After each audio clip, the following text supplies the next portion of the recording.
Megastar Chiranjeevi నట జీవితంలో 1987 నుంచి 1992 వరకు గోల్డెన్ పీరియడ్ అని చెప్పాలి.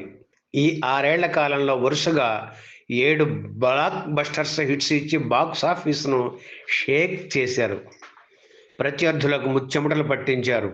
ఈ 7 చిత్రాల్లో 3 చిత్రాలకు దర్శకేంద్రుడు రాఘవేంద్రరావు దర్శకత్వం వహించడం విశేషం. మరో 2 చిత్రాలకు ఆయన శిష్యుడు కోదండరామిరెడ్డి దర్శకత్వం వహించారు.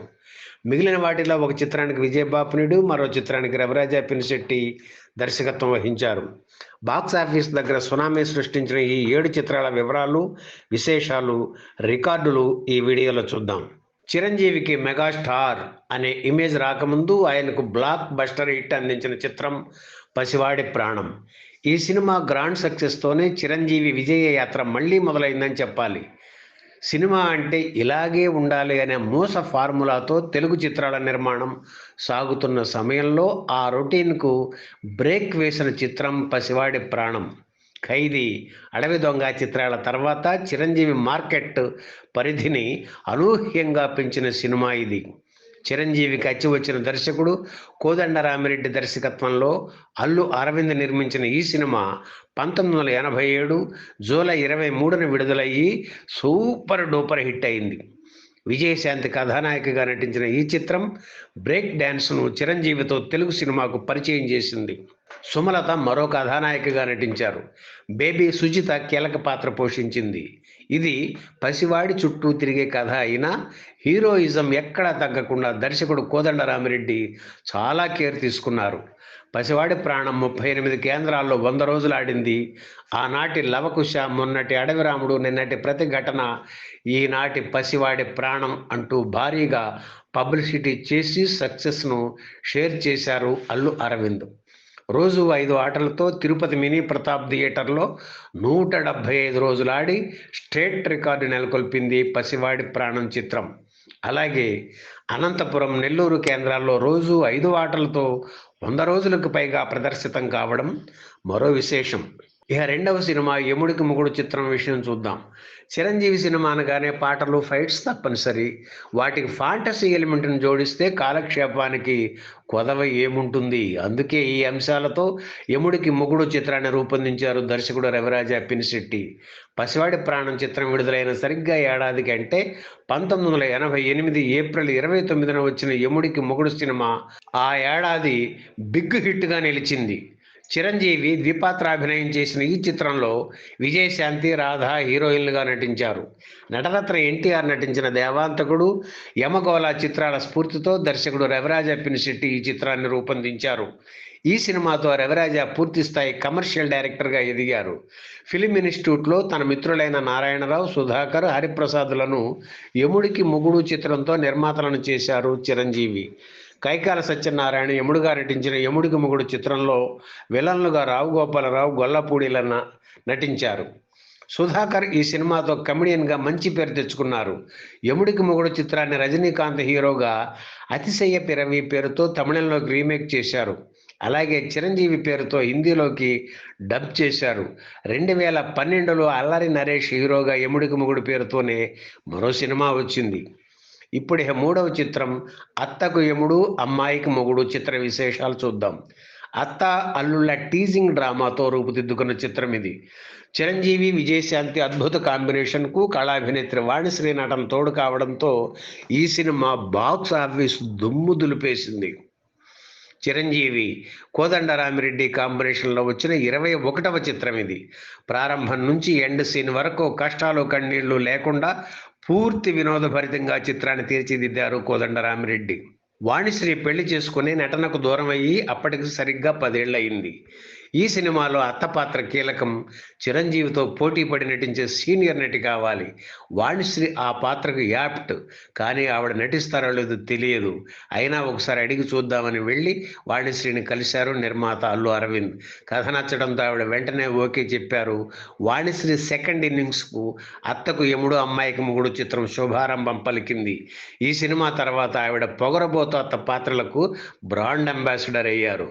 41 కేంద్రాల్లో ఈ చిత్రం 100 రోజులు ఆడి రికార్డు స్థాయి వసూళ్లు సాధించింది. తెలుగులో 1990 నుంచి 99 దశాబ్దాన్ని ప్రభావితం చేసిన 10 అత్యుత్తమ చిత్రాల్లో జగదేక వీరుడు, అతిలోక సుందరి ఒకటి. చిరంజీవి, శ్రీదేవి జంటగా నటించిన ఈ చిత్రానికి దర్శకేంద్రుడు రాఘవేంద్రరావు దర్శకత్వం వహించారు. మెగాస్టార్ చిత్రాల వ్యాపార స్థాయిని సమూలంగా మార్చేసిన సినిమా ఇది. 1990 మే 9న జగదేక వీరుడు, అతిలోక సుందరి చిత్రం విడుదలయ్యే సమయానికి రాష్ట్రమంతటా వానలు, భయంకరమైన తుఫాన్. 5 రోజుల వరకు ఇదే పరిస్థితి. తుఫాన్ తగ్గిన తరువాత బాక్సాఫీస్ దగ్గర ఈ చిత్రానికి కలెక్షన్స్ కుంభవృష్టి మొదలైంది. అప్పట్లో ఈ చిత్రానికి అయిన బడ్జెట్ 8 లక్షలు. ఆ రోజుల్లో అది పెద్ద మొత్తమే. నైజాం ఏరియాలో ఈ సినిమా 1.5 కోట్లు వసూలు చేయడం అప్పట్లో ఒక రికార్డు. టోటల్గా 13 కోట్లు వసూలు చేసింది. 47 కేంద్రాల్లో 50 రోజులు, 29 కేంద్రాల్లో 100 రోజులు ఆడింది. ఇక మెగాస్టార్ చిరంజీవి ఇమేజ్ను శిఖరాగ్రానికి చేర్చిన cinema gang leader. Vijay Bapineedu దర్శకత్వం వహించిన ఈ సినిమాలో విజయశాంతి కథానాయిక, సుమలత మరో కీలక పాత్ర పోషించారు. బప్పీ లహరి సంగీతం ఈ సినిమాకు ప్లస్ అయింది. చిరు గడ్డంతో, రఫ్ లుక్తో ఈ సినిమాలో కొత్తగా కనిపించారు. అలాగే కాటన్ కలర్ఫుల్ షర్ట్స్, షేడెడ్ జీన్స్లో చిరంజీవి న్యూ లుక్లో కనిపించేసరికి అభిమానులు పులకరించిపోయారు. అలాగే చెయ్యి చూడు ఎంత రఫ్గా ఉందో, రఫ్ ఆడిస్తా అంటూ ఆయన చెప్పే డైలాగుకు ఆడియన్స్ బాగా కనెక్ట్ అయ్యారు. జగదేక వీరుడు, అతిలోక సుందరి చిత్రం విడుదలైన సరిగ్గా సంవత్సరానికి 1991 మే 5న గ్యాంగ్ లీడర్ చిత్రం విడుదలయ్యింది. ఈ చిత్ర శతదినోత్సవాన్ని ఒకే రోజు 4 కేంద్రాల్లో నిర్వహించి చరిత్ర సృష్టించారు విజయ్ బాపినేడు. ఒక హీరో, 2 పాత్రలు, మనిషిని పోలిన మనుషులు ఇద్దరు, ఒకడు సాఫ్ట్, మరొకడు ఊర మాస్, ఒకరి స్థానంలో మరొకడు వెళ్ళడం, సమస్యలను చక్కబెట్టడం తెలుగు సినిమాకు బాగా కలిసి వచ్చిన ఫార్ములా ఇది. దాన్ని ఫాలో అవుతూ తీసిన సినిమా రవిడి అల్లుడు. ఇందులో చిరంజీవి ద్విపాత్రాభినయం చేశారు. గ్యాంగ్ లీడర్ సూపర్ హిట్ చిత్రం తర్వాత తన వాళ్ల కోసం చిరంజీవి చేసిన సినిమా రవిడి అల్లుడు.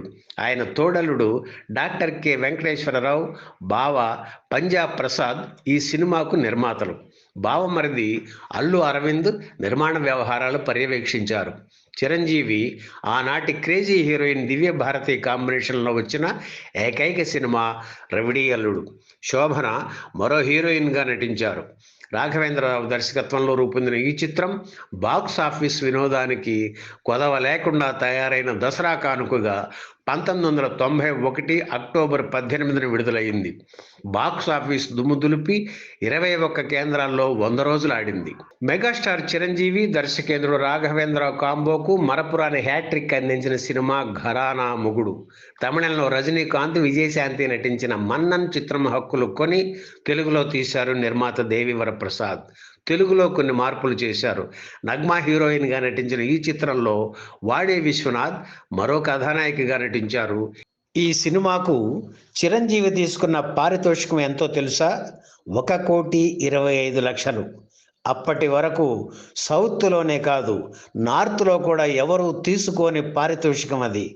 1992 ఏప్రిల్ 9న విడుదలైన ఘరానా మొగుడు చిత్రం అప్పటికి 60 ఏళ్ల వయసు ఉన్న తెలుగు చిత్ర పరిశ్రమలోనే పాత రికార్డులు బద్దలు కొట్టి 10 కోట్లు వసూలు చేసిన తొలి చిత్రంగా సరికొత్త రికార్డు నెలకొల్పింది.